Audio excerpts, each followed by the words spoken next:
Okay, so you want to know what's up with this Asus Zenbook 14 OLED. Yeah, looks like it. You want to cut through all the noise, all the reviews, all the endless spec sheets, and you just want to know the bottom line. Right, to the good stuff. That's what we do here on the Deep Dive. And today we're going to take a deep dive into this Zenbook 14 OLED. Sounds good. Oh, you've been doing some research on it. You sent over some great resources. Yeah, I found some good stuff. And our mission is to kind of distill it down to what really matters, you know? Yeah, what are the key takeaways? What are the key takeaways? What are the nuggets of wisdom that we can extract from all of this material and try to, understand what this laptop's all about, how it looks, how it feels, what it can actually do for you. Awesome. Yeah, let's dive in. So right off the bat, you've probably seen this mentioned everywhere, the design. Yeah, super sleek, right? It's like incredibly sleek and light. Yeah, they all emphasize that. Both of the articles you sent really emphasize this. We're talking about a device that's barely over 3 pounds. Yeah, tight. Like 1.39 kilograms. Super thin, too. Super slim, too, under 15 millimeters. Yeah, it's like razor thin. You look at that and you're like, okay, I can see myself carrying this around all day. For sure. For sure. No problem. Yeah. And that's key for this ultra-portable category, right? It needs to be easy to carry around. Absolutely. But what I found interesting is that it's not just about being light. It seems like they really put emphasis on making it feel solid, too, Yeah. Like it's not flimsy. Aye. The all-metal construction, especially that aluminum chassis, I think that gives it a real premium feel, It's got to feel like it can take a beating. Yeah, exactly. It needs to be able to handle being tossed in a bag, without you worrying too much. And speaking of taking a beating, one of the things that really stood out to me is they both mentioned this MIL-S 810H testing. Oh, yeah, that's serious stuff. And I don't know about you, but I'm not super fluent in all the technical jargon. Yeah, me neither. So I had to look that up, and basically it means it's like military-grade durable. Wow, so it can withstand some serious abuse. Yeah, basically like drops, extreme temperatures, all the kinds of things that, you might encounter just in everyday life that could really sideline a less robust laptop. That's really impressive. So, they're not messing around. Yeah, that certification really shows that Asus is confident in the build quality. Yeah. They know this thing is meant to be taken places and it's going to face, the real world, so they're making sure it can handle it. Right. And for you as a user, that's a nice peace of mind, if you're traveling a lot or even if you're just a little clumsy. Yeah, for sure. Or prone to spilling coffee, Exactly. Those everyday mishaps. So on the aesthetic side of things, it sounds like they went for a pretty modern, sophisticated kind of vibe. Yeah, very sleek and stylish. Yeah, both of the pieces you've pointed out, that distinctive logo on the lid. Yeah, the Asus logo is pretty recognizable. Yeah, and the Ponda blue color seems to be like a fan favorite. Yeah, it's a nice color. Like stylish, but not too flashy. Yeah, understated elegance, I think they called it. Yeah, it's something that you could take to a client meeting and not feel out of place, and then also take to a coffee shop and not feel out of place. Perfect for any occasion. Right. You know what really stood out to me, though, was that they mentioned this concentric circle finish on the lid. Oh, yeah. It's a small detail, but I think it adds a touch of, premium and futuristic look. Oh, for sure. But there is one thing that both articles mention, and it might be like a small trade-off for that sleekness. It seems like it's a bit of a fingerprint magnet. Yeah, that's the curse of anything that looks too good. You're going to be wiping it down a lot, probably. Yeah, it's a little microfiber cloth. Exactly. But overall, it's like, okay, fine, I can live with that. Small price to pay for that stylish look. Yeah, exactly. Another design element that really caught my eye was this ErgoLift hinge. Oh, yeah, that's a cool feature. Yeah, it's not just about how the laptop opens. It's like when you open the laptop, it actually lifts the keyboard up a little bit. Yeah, it angles it slightly. Yeah, and they explained that it's actually supposed to make typing more comfortable. Yeah, more ergonomic. More ergonomic. And also it helps with cooling because it improves the airflow underneath the laptop. Yeah, that's clever. Two birds, one stone. It's like a 2-for-1 design, which I thought was really clever. Yeah, the ErgoLift hinge is a great example of them thinking about the user experience. Right. They're addressing those common complaints that people have with laptops, like uncomfortable typing angles and overheating. And they're tackling both with this one design element. Yeah. And that slight adjustment to the keyboard angle can really make a big difference in comfort, especially if you're working for long periods of time. Yeah, absolutely. And, better airflow is always a good thing, keeps things running smoothly. Yeah, keeps things cool. So we've talked about how it looks, we've talked about how it feels. Let's talk about the screen itself. Yeah, the star of the show. The OLED display, and this is where both sources really start to gush. Yeah, they rave about it. They're like, this is the highlight. This is what makes this laptop special. Stunning visuals. Stunning visuals, they say, and they're not wrong. Yeah, the specs back it up. The specs definitely back it up. So we're looking at a 14-inch OLED display, 2.8K resolution. That's sharp. 2880 by 1800 pixels to be exact. Wow. And it's got this taller 16:10 aspect ratio. Oh, that's nice. Which, if you're like me and you spend a lot of time reading documents or browsing the web, that extra vertical space is really helpful. Yeah, less scrolling. Less scrolling, exactly. Now, one of the articles mentioned a 90 hertz refresh rate, and the other one even said there's a 120 hertz option. Oh, wow. So it's smooth. Super smooth. And just to clarify for anyone who might not be, super familiar with refresh rates. Yeah, not everyone's a techie. Not everyone's a techie. A higher refresh rate basically means things look smoother. Yeah, scrolling animations, everything just feels more fluid. Exactly. And that's a big step up from the standard 60 hertz that you see on a lot of laptops. Yeah, definitely noticeable. So, but you know why all the hype around OLED? What makes it so special? Okay, so imagine a traditional LCD screen, right? Okay. It has a backlight that illuminates all the pixels at the same time. Okay. But with OLED, each individual pixel can light up and turn off on its own. Oh, wow. So this is what makes the colors so vibrant and accurate, because each pixel is literally emitting its own light. That's amazing. And this is also how you get those true blacks, because the pixels that are supposed to be black can completely turn off. Oh, I see. No light at all, and that leads to a much higher contrast ratio, meaning you get a wider range between the brightest whites and the deepest blacks. Yeah, it's got to be like night and day. Yeah, exactly. It's a much richer, more immersive visual experience. Okay, so both sources mentioned this Asus Lumina OLED branding. Yeah, it sounds fancy. Yeah, and I was wondering, is this just like a marketing thing, or is there something actually different about the OLED in this Zenbook? So it seems like Asus Lumina OLED is their way of saying they've added some extra features and optimizations to their OLED panels. Okay, like what kind of stuff? So one thing they focus on is color accuracy, which is super important if you're doing any kind of creative work where you need the colors to be spot on. Yeah, for sure. They also probably include features that adjust the display based on what you're doing and the ambient light, like adaptive brightness and things like that. Okay. And a big one is that they incorporate technologies that are supposed to reduce blue light emissions. Oh, right, the blue light thing. Yeah, one of the articles specifically mentioned TÜV Rheinland certification for low blue light emissions. And that's a big deal, right? Especially for people who spend hours staring at a screen. Yeah, absolutely. I mean, we all spend way too much time looking at screens these days, and blue light has been linked to eye strain and sleep problems. Yeah, for sure. So this certification means that the display has been tested and confirmed to emit less of that harmful blue light. So it's easier on your eyes. Exactly. And the good thing is it doesn't compromise the color accuracy, so you still get the benefit of that beautiful OLED display without the potential downsides of blue light. So win-win. Exactly, a win-win for your eyes and for your viewing experience, whether you're working on spreadsheets, editing photos, or just watching movies. Okay, so we've established that it's pretty easy on the eyes. Visually stunning. But what about what's going on under the hood? The brains of the operation. The brains of the operation, the performance. So the articles mentioned Intel Core Ultra processors. Yeah, the latest and greatest. Although one of them did say that some configurations might still have the older 12th or 13th gen Core i5 or i7 processor. Right. Depends on the specific model. So it sounds like, decent performance for everyday stuff. Yeah, it should handle everyday tasks with ease. But is this a gaming laptop? So both sources were pretty clear on this. It's not a gaming laptop. Okay. It's designed for productivity and portability, not for high-end gaming. So if you're looking to frag out, this is not the machine for you. Not the best choice for that, no. Okay, fair enough. But for, getting work done, browsing the web, doing some light photo editing. Yeah, it'll excel at that. It's going to be great.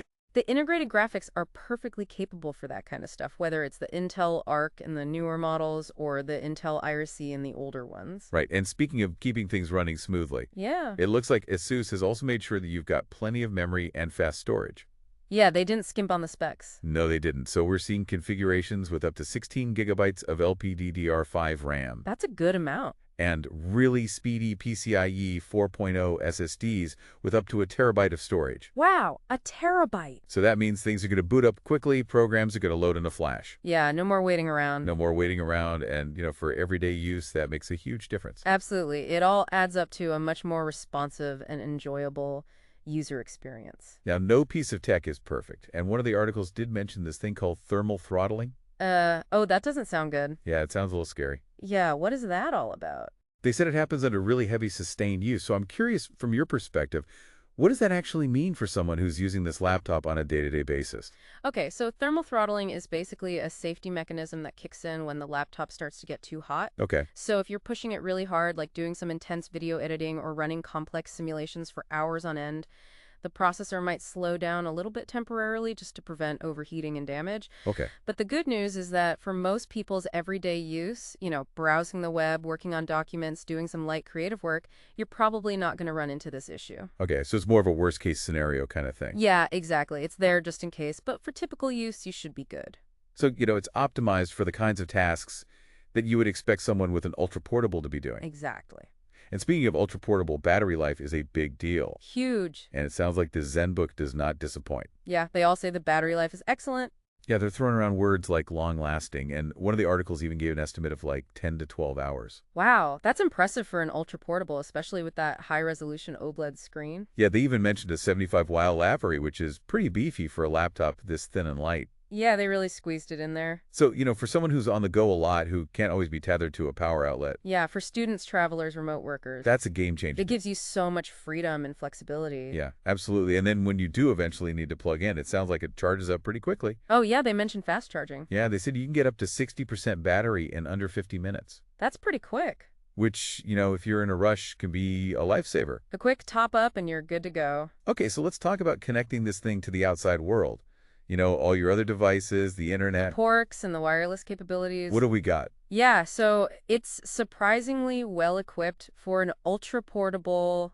Yeah, both sources highlight the fact that it has those standard USB-A ports, Oh, that's good. which is great because a lot of newer laptops are ditching those in favor of just USB-C. Yeah, and I've got a lot of old devices that still use USB-A, so it's nice to not have to deal with adapters all the time. Exactly. It's a lot more convenient. Yeah, and then of course it also has those faster, more versatile USB-C Thunderbolt 4 ports. Yeah, one of the sources even said it has 2 Thunderbolt 4 ports, Oh, wow. which is great for connecting like high-speed external drives or multiple displays. Yeah, for sure. And then you've also got a full-size HDMI port Yep, for connecting to external monitors or TVs. and an headphone jack. Still important for many people. Still important for many people. I know I use mine all the time. Yeah, me too. So they're not, they haven't gone all in on just USB-C. They're still giving you options. Yeah, they're catering to a wider range of users and their needs. And one of the articles specifically called out that USB-A port as like a really welcome addition. Yeah, they were happy about that.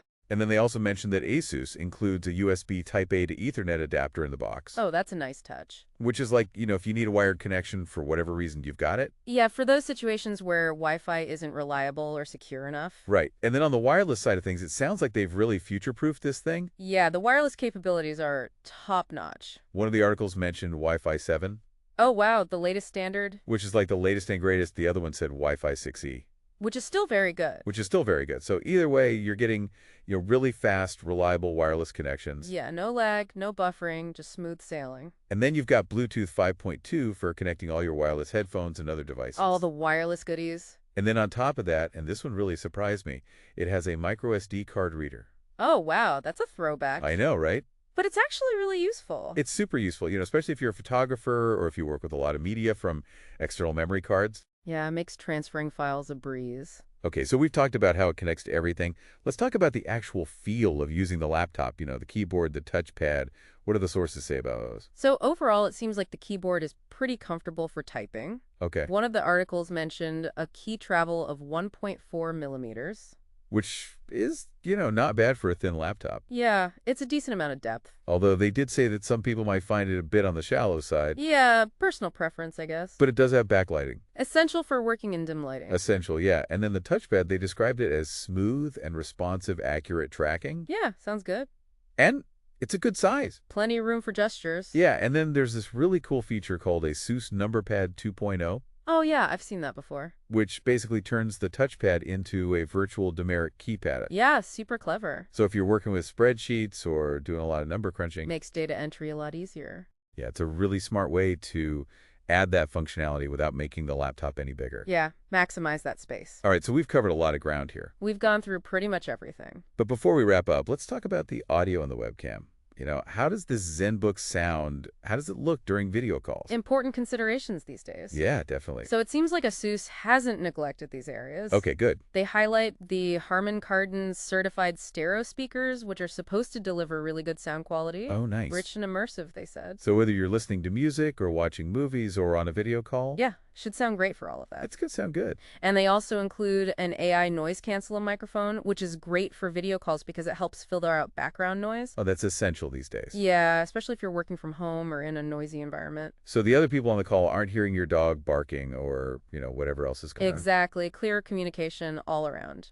And then finally, the webcam. Yeah, it's not just a potato anymore. No, it's a 1080p IR webcam with Windows Hello support. Nice. So better video quality for calls and also secure, fast facial recognition login. Yeah, that's a nice upgrade. So they've really thought about the whole package. Yeah, they're not just focusing on the core specs, they're thinking about the whole user experience. Exactly. From the display to the audio to the webcam, they're trying to make sure that everything is top-notch. Yeah, creating a well-rounded machine. So what about the software side of things? Any interesting pre-installed apps or features that are worth mentioning? Yeah, so they do mention a couple of software utilities that Asus includes. Okay, like what? One is called MyAsus, which is basically a hub for managing your system, updates, accessing support resources, customizing settings, things like that. Okay, so it's like a control panel for your Asus laptop. Yeah, exactly. And then they also mentioned Asus Screen Expert. Yeah, that one's supposed to help with multitasking, especially if you're using external displays. Okay, so like snapping windows into place and things like that? Yeah, exactly. Making the most of your screen real estate. And of course, it comes with Windows 11 pre-installed. The latest and greatest. All right, so we've covered a lot of ground here. We've talked about the sleek design, that amazing OLED display, the solid performance, the impressive battery life, all those little thoughtful features, bringing it all together. Who do you think this laptop is really for? So to me, the Asus Zenbook 14 OLED is like the ultimate ultra portable. It's got everything you need to be productive on the go. Okay. The standout features are definitely that gorgeous OLED display, that lightweight premium build, solid performance for everyday tasks, and the excellent battery life. Yeah. And that good selection of ports is a big plus too. Yeah, for sure. So I think it's perfect for professional students, anyone who needs a reliable, stylish laptop that they can take with them everywhere. Yeah, anyone who values that visual experience and the portability. Exactly. And, just to recap, one of the sources actually gave a nice little summary of the pros and cons. Oh yeah, that's always helpful. So on the plus side, we've got that stunning OLED display. Definitely a prayer. The lightweight premium build. Big plus. Solid performance, long battery life, good connectivity. Can't argue with that. And then on the downside, the main things were the lack of a dedicated graphics card. So it's not ideal for heavy gaming or video editing. Yeah, that's the trade-off with ultra portables. And then it uses facial recognition instead of a fingerprint reader. Yeah, some people prefer a fingerprint sensor. Yeah, but, for the target audience for this laptop, Yeah. those are probably not deal breakers. I think the pros outweigh the cons by far. Yeah, so if you're listening and you're looking for a laptop that's got a really amazing screen, that's not going to weigh you down and can keep up with your busy day, The Zenbook 14 OLED is a strong contender. it's definitely worth checking out. For sure. This has been a really great deep dive into the Asus Zenbook 14 OLED. Yeah, I learned a lot. So as we wrap up here, I want to leave you with a question to ponder. We've talked about how incredible the visuals are on this thing Yeah, that OLED display is a game changer. and how easy it is to take with you wherever you go. So thinking about your own daily workflow, your own creative projects, how might a laptop like this change the way you work or the way you create? Yeah, that's something to think about. What aspects of this laptop appeal to you the most? Is it the vibrant display? Is it the all-day battery life? Is it the lightweight design? All great features. In today's world where we're constantly on the move or working from different places, what do you value the most in an ultra-portable laptop? Yeah, it's a personal choice, but it's worth considering. Definitely. Thanks for joining us for this deep dive.